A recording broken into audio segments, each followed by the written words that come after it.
The IMF thinks the world economy will shrink by 3% this year, which will be the biggest recession since the Great Depression.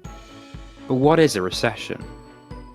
A recession is best defined as a decline in economic activity that lasts for more than 2 3-month periods, or 2 quarters. Economic activity is measured through a country's GDP, or gross domestic product, and I have another video on that if you want to check it out. In this video, we're going to find out what happens during a recession, why they happen, and what steps governments have to take to come out of a recession. But first, don't forget to hit the like button and subscribe for more great content. When the economy is growing, there are more jobs to go around, and the government gets more money from taxation, which it can spend on things like tax cuts and investment to businesses and on public services. All of this promotes more economic growth. However, during a recession, those in work may lose their jobs, or graduates find it harder to get jobs. Because of the economic uncertainty, people will spend less, and because less people are working, governments will get less income from taxation, so they might not be able to invest in business or pay for public services, or governments may just have to go into debt to pay for these things. But why do recessions occur? There are many potential causes to a recession. In this video, I've chosen to focus on the 5 most common causes. Firstly, recessions can be caused by economic shock, which is when an unpredictable event suddenly causes a recession. A good example of this is the current crisis we're in. Due to coronavirus, governments had to lock down businesses and stop people from going to work, which forced the world economy into a recession.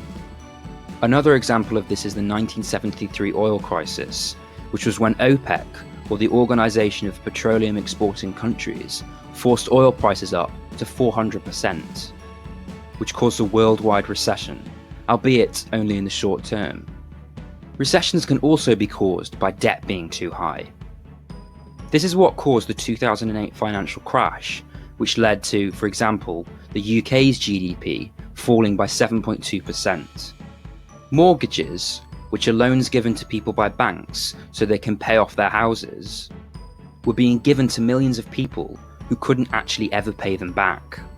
When these people couldn't pay and banks lost all the money lent to people, they were forced into shutdown, essentially stopping people from being able to access their own money, leading to, you've guessed it, a recession.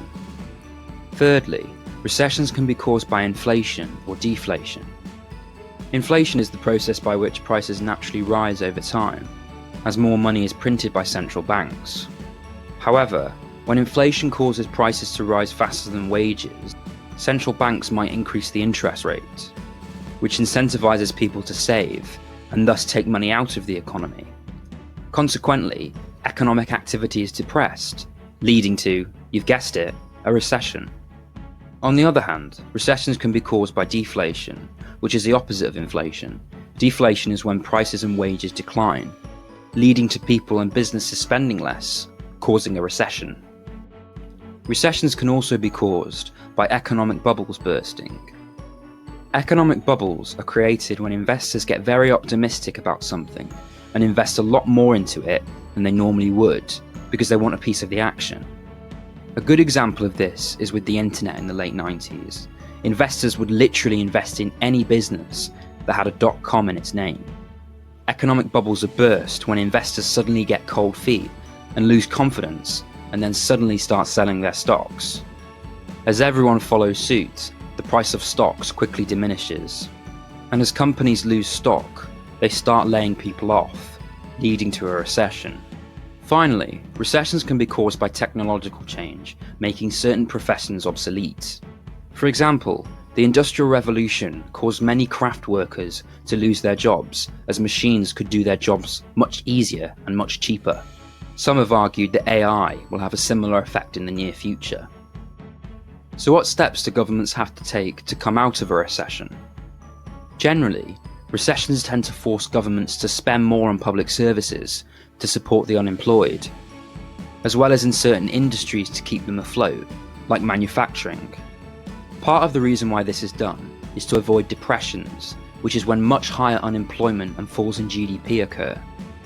Recessions can also lead to the inverse, austerity measures, which means governments cut their spending on public services and investment in an attempt to bring debt under control. There is even a school of thought that maintains that recessions are a naturally occurring part of the economic cycle, and governments should not intervene in them at all. That's Recessions. Don't forget to like, share and subscribe. Thanks for watching.